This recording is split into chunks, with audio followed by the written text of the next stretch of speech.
Assalamu alaikum everyone. So we had started chapter 4 of Contract Act 1872 जिसका हम part 2 पढ़ रहे थे, जो कहता है whom contracts must be performed, कि कॉन्ट्रैक्ट्स परफॉर्म कौन करेगा। उसमें हमने सेक्शन 40, 41 एंड 42 पढ़ लिया था। आज हम डिस्कस करेंगे 43, 45 एंड 44 एंड 45, ये 3 सेक्शंस रह गए थे। तो सेक्शन 43 बताता है any one of joint promisors may be compelled to perform, कि अगर कोई ऐसा कॉन्ट्रैक्ट हो रहा है जिसमें एक से ज़्यादा प्रोमिसर्स हैं तो प्रोमिसरी किसी एक को भी कंपेल कर सकता है कि वो परफॉर्म करे। जैसे एज एन इलस्ट्रेशन हम देख लेते हैं, ये बेयर लैंग्वेज बाद में देखते हैं कि अगर ए, बी और सी तीनों जॉइंट प्रोमिसर्स हैं, उन्हें डी को जो प्रोमिसरी है उसे 3000 रुपीज़ पे करना है, ठीक है। और डी जो है वो ए या बी को छोड़कर सिर्फ सी को भी कह सकता है कि आप मुझे पेमेंट दें, ठीक है। या फिर सी को छोड़कर सिर्फ ए और बी को भी कह सकता है कि वो उसे परफॉर्म करके दें या उसे पूरे 3000 रुपीज़ दें। ये इसमें बताया गया है, जैसे कि any one of joint promisors may be compelled to perform when 2 or more persons make a joint promise, the promisee may, in the absence of express agreement to the contrary। ये कह रहे हैं कि अगर एक्सप्रेसली ऐसा नहीं कहा गया था, मिसाल के तौर पे अगर कॉन्ट्रैक्ट के जब हुआ था तब उन्होंने ये बात कंडीशंस में नहीं लिखी थी कि आप सिर्फ सी से ही पेमेंट के लिए आप कह सकते हो या उसे कंपेल कर सकते हो, ए बी को नहीं कहोगे, या तो फिर आप सी को छोड़कर सिर्फ ए बी को ही कह सकते हो। अगर इस तरह कुछ ऑन द कॉन्ट्रेरी नहीं लिखा हुआ किसी भी कॉन्ट्रैक्ट में, तो फिर ये एक जनरल रूल है सेक्शन 43 में जो बताया गया है कि अगर एक से ज़्यादा प्रोमिसर्स हैं तो प्रोमिसरी के पास ये पूरा राइट है कि वो किसी से भी, किसी एक या किसी भी दो से या तीनों से नहीं तो दो से या किसी एक से भी कंपेल करके उनसे परफॉर्मेंस का कह सकती है कि पूरे प्रॉमिस को परफॉर्म करें, ठीक है। लेकिन हाँ, इसके साथ उन्होंने एक्सप्लेनेशन थोड़ी दे दी है कि जिसमें बताया गया है कि each promisor may compel contribution, each of 2 or more joint promisers may compel every other joint promisers to contribute equally with himself to the performance of the promise unless a contrary intention appears from the contract। इसमें यही कहा गया है कि अगर promisee किसी एक को, उन दो को छोड़ के किसी एक को भी कह रही है कि आप मुझे ये पेमेंट पूरी करके दें और वो उसे करके दे भी देता है, तो बाद में हाँ उसके पास राइट है कि वो जो दूसरे प्रोमिसर हैं उनसे कहे कि आप मुझे कंट्रीब्यूट करके पूरा दें। इस मिसाल के तौर पे ऊपर हमने ये देखा कि ए, बी, सी 3 प्रोमिसर्स हैं और डी प्रोमिसी है। डी ने सिर्फ सी से कहा कि आप मुझे पेमेंट करके दें, परफॉर्म करके दें प्रॉमिस, तो जो 3000 रुपीज़ देने थे वो सिर्फ और सिर्फ सी ने दे दिया, ठीक है। तो यहाँ पर ये परफॉर्मेंस तो हो गई प्रॉमिस की। उसके बाद हाँ, लेकिन जो प्रोमिसर है जो सी है वो चाहे तो दूसरे जो जॉइंट प्रोमिसर्स हैं उन्हें भी कंपेल कर सकता है कि आप मुझे कंट्रीब्यूट करें इक्वली। जैसे कि वो बाद में ए और बी को कह सकता है कि आप दोनों भी मुझे 1000 रुपीज़ दें ताकि उसके पास वो आ जाए, और इस तरह उसके पास ये राइट है कि वो भी दूसरों को कहे कि आप भी कंपेल करें, कंट्रीब्यूशन दें पूरी। ये सेक्शन 43 का एक जनरल रूल बताया गया है। और इसके थर्ड पैराग्राफ में कहा गया है कि sharing of loss by default in contribution, if any one of the 2 or more joint promisers makes defaults in such contribution, the remaining joint promisers must bear the loss arising from such default in equal shares। कि अगर कोई एक promisor default कर देता है, contribute नहीं करता किसी भी वजह से, तो जो रिमेनिंग होंगे वो अपना जो लॉस है उसे शेयरिंग करके या इक्वल शेयर्स के हिसाब से उसे पे करेंगे। जैसे मिसाल के 3000 थे तो उसमें से ए और बी पे करेंगे और सी नहीं कर पा रहा, किसी भी किस्म का डिफ़ॉल्ट की वजह से ये अनेबल है वो पे करने से डी को, तो ए और बी 1000 की जगह 1500 दोनों कंट्रीब्यूट करेंगे और परफॉर्म करेंगे अपना प्रॉमिस। इसके बाद एक्सप्लेनेशन में उन्होंने ये क्लियर कर दिया है कि nothing in this section shall prevent a surety from recovering from his principal payment made by the surety on behalf of the principal. अच्छा, ये एक कॉन्ट्रैक्ट होता है, कॉन्ट्रैक्ट ऑफ गारंटी में, जिसमें प्रिंसिपल डेटर होता है और एक श्योरिटी पर्सन होता है। प्रिंसिपल डेटर वो होता है जो कहता है कोई भी किसी भी किस्म का किसी से लोन ले तो कहता है कि अगर मैं दे नहीं पाया, मतलब क्रेडिटर को कहता है कि अगर मैं ये बैक नहीं कर पाया लोन, तो ये श्योरिटी पर्सन है, ये मेरी जगह आपको बैक करके देगा, ठीक है। आपको अगर मैं कभी भी पे नहीं कर पाया इस डेट पर, इस टाइम तक, तो मेरी जगह ये श्योरिटी पर्सन आपको पे करके देगा। इसमें ये कहा गया है कि इस सेक्शन में कोई भी ऐसी बात नहीं होगी या फिर जो श्योरिटी है उसके लिए कोई बात मना नहीं है, श्योरिटी पर लाजिम है श्योरिटी पर्सन जो भी है कि वो अगर प्रिंसिपल डेटर की जगह खुद पेमेंट करके दे रहा है तो बाद में अपने प्रिंसिपल डेटर को कंपेल कर सकता है कि वो उसको कंट्रीब्यूट करके दें और पेमेंट दें उसकी जगह जो उसने प्रिंसिपल के बिहाफ पर दी थी। तो फिर बेसिकली सेक्शन 43 में एक जनरल रूल बताया गया है कि अगर जॉइंट प्रोमिसर्स हैं तो जो प्रोमिसी है वो किसी भी एक बंदे से कह सकता है कि आप मुझे परफॉर्मेंस करके दें, ठीक है, या किसी भी एक बंदे के या दोनों के ख़िलाफ़, अगर 3-4 हैं उनमें से 2 के ख़िलाफ़ भी अगर सूट फाइल करके कहे कि मुझे आप परफॉर्मेंस करके दें इस प्रॉमिस की, या कोई आपने मुझसे लोन लिया था उसे वापस करके दें, पेमेंट करके दें, तो वो कर सकता है, ठीक है। और सेकेंडली उन्होंने कहा कि अगर जो दूसरा बंदा जिसके ख़िलाफ़ भी प्रॉमिसर वो जिसके ख़िलाफ़ सूट फाइल हुई थी वो चाहे तो अपने जो दूसरे प्रॉमिसर्स थे जॉइंट प्रॉमिसर्स उनको भी कंपेल कर सकता है कि वो उसे कंट्रीब्यूट करके दें बाद में, ठीक है। और तीसरी बात ये कही गई थी कि अगर कोई डिफ़ॉल्ट करता है तब भी जो बकाया जो भी प्रॉमिसर्स बचे हैं उनके ऊपर है कि वो लॉस को शेयर करें अपने इक्वल शेयर्स के हिसाब से। लेकिन हर इस जगह उन्होंने एक बात कही है कि अगर कोई कॉन्ट्रेरी कंडीशन नहीं थी या कोई एक्सप्रेसली उन्होंने कहा नहीं था, इस कॉन्ट्रैक्ट में पहले से ये बात लिखी नहीं थी कि प्रॉमिसरी सिर्फ़ और सिर्फ ए के ख़िलाफ़ ही सूट फाइल करेगा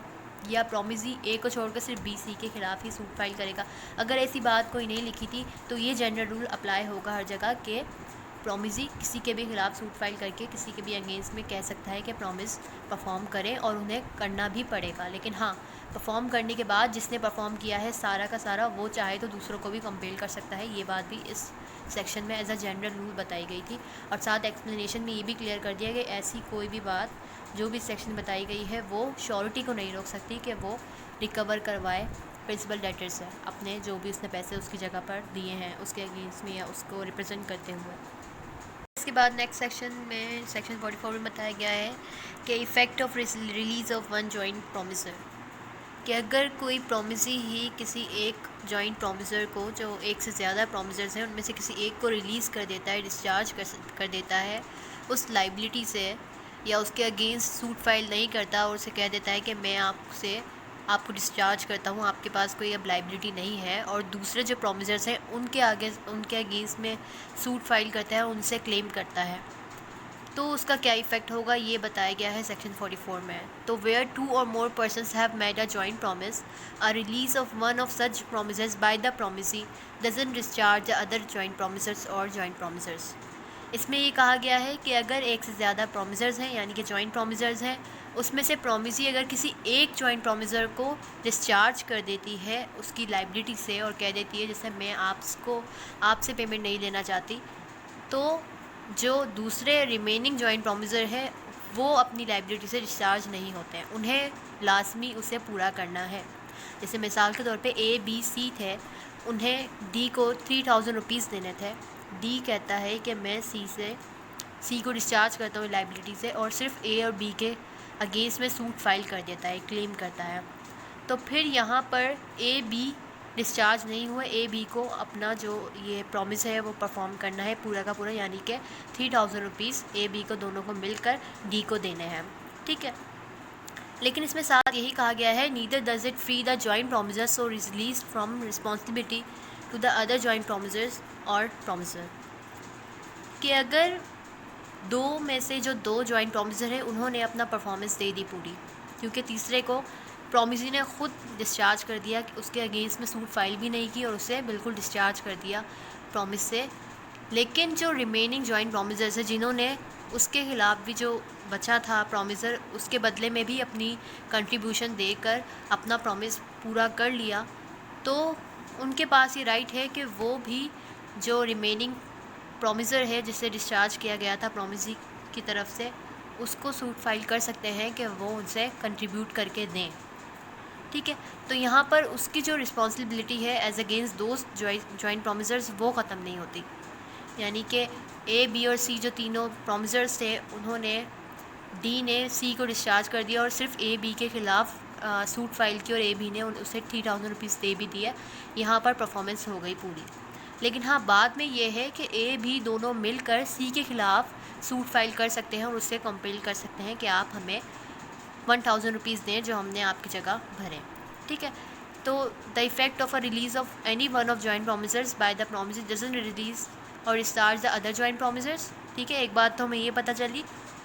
कि अगर प्रोमिसी एक प्रोमिसर को किसी एक प्रोमिसर को रिलीज़ कर रहा है या डिस्चार्ज कर रहा है अपनी उसकी लाइबिलिटीज़ है, तो जो बकाया प्रोमिसर्स हैं उनकी लाइबिलिटी डिस्चार्ज नहीं होती, उन्हें वो पूरा करना है। और दूसरी ये बात पता चली कि nor does it affect the right of such others to claim contribution from the joint promisors to release.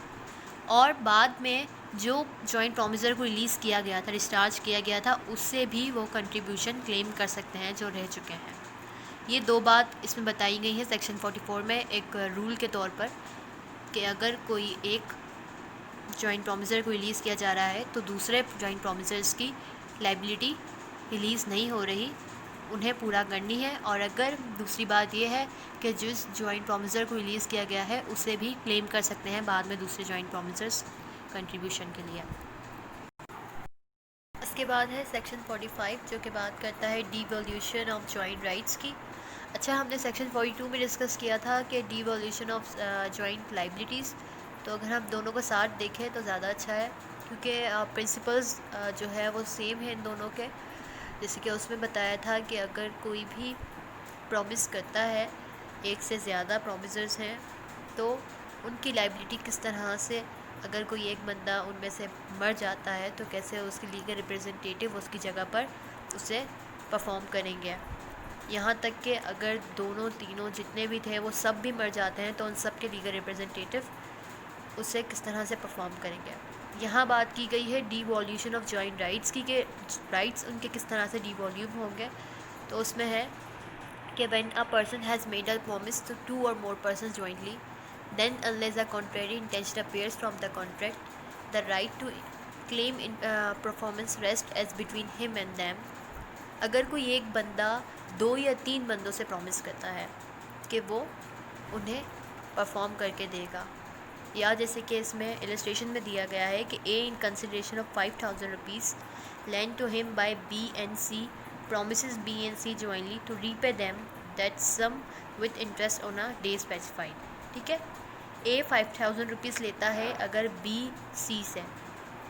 यानी कि वो बंदा जो प्रॉमिस कर रहा है किसी एक या 2 से ज़्यादा बंदों से,